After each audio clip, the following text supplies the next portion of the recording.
otherwise now we don't. Because we're not full. What we do is here we get some out. Fall out. Yeah. So it's nice that they can, and sometimes they want to. Commander, I forgot which I'm going to use. If you say fire and party commander, it's not going to be a big deal. But actually, he goes by sergeant of the guard. Okay. All right. And she's the lady with the leg cast. You're actually recording today, huh? You're not just walking around with that?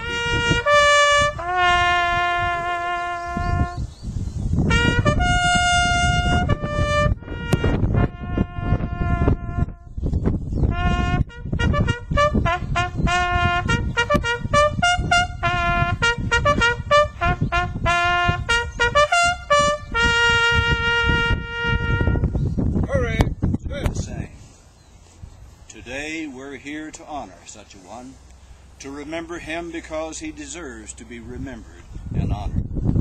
David Calhoun, who passed away this past Monday at the age of 98. We veterans are here to honor him because he too was a veteran. There are a few days in American history that are remembered as vividly as December 7th, 1941. That was the day that the greatest generation, as Tom Brokaw called them in his book of the same name, began to put aside their own wants and needs and pulled together to face an enemy diametrically opposed to everything this country held close to their hearts and had ingrained in their souls. From 1941 to 1945, 16 million men and women wore the uniform of the armed forces of the United States of America.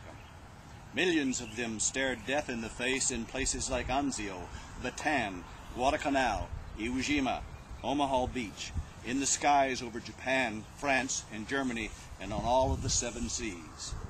Foreign soil and the great deep became the final resting place for more than 400,000 of them. The World War II generation accepted the torch of freedom handed to them with love and pride. And that torch was protected by all those who served in the military, by those who paid the ultimate price, and by those who gave their sons, daughters, fathers, brothers, and husbands to keep America free. David was one of those brave young men who answered the call to military service. He served in the Navy as a Seabee and was present at Pearl Harbor when it was attacked by the armed forces of Imperial Japan on December 7, 1941. He was wounded and received the Purple Heart as well as many other medals during his many years of service in the Navy. He was proud of his military service and of his time spent overseas with the Central Intelligence Agency. It is indeed sobering to realize that World War II veterans are passing from the scene at the rate exceeding 1,000 per day nationwide. Recently, a song was published calling for Americans to recognize and thank those veterans of World War II before they are gone.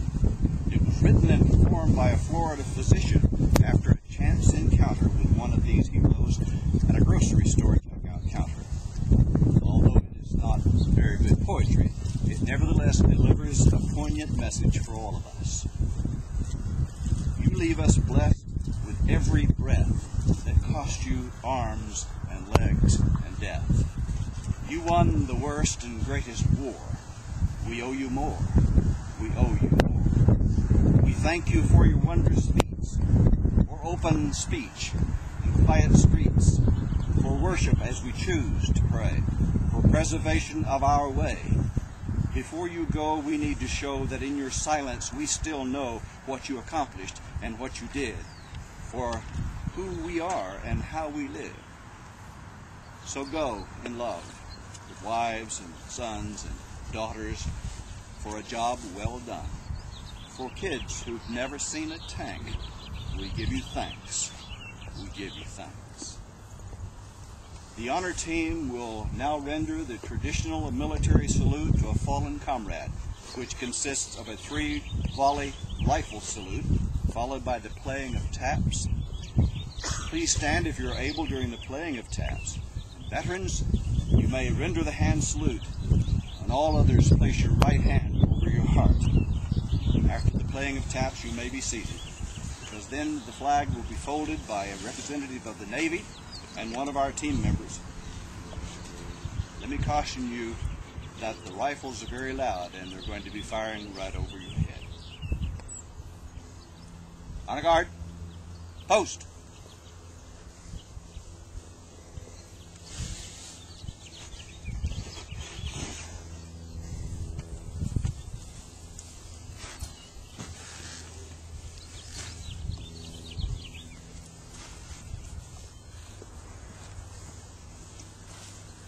Sergeant of the Guard, take charge and render a 3-volley salute. Detail. And hip. Port arm. Take these off. Ready. Aim. Fire. Ready. Aim. Fire. Ready. Aim. Fire. Present. Earth.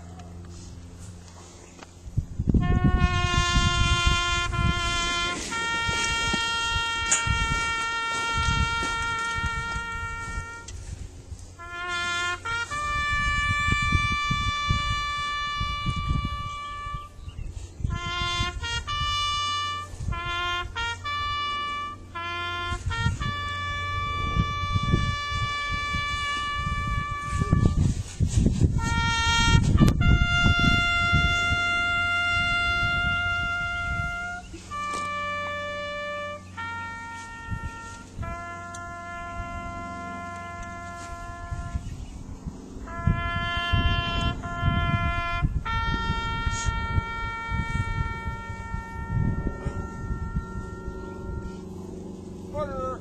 Arm.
Detail. And hip.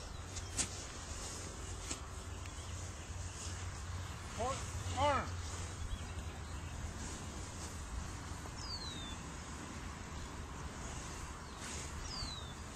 Present arm.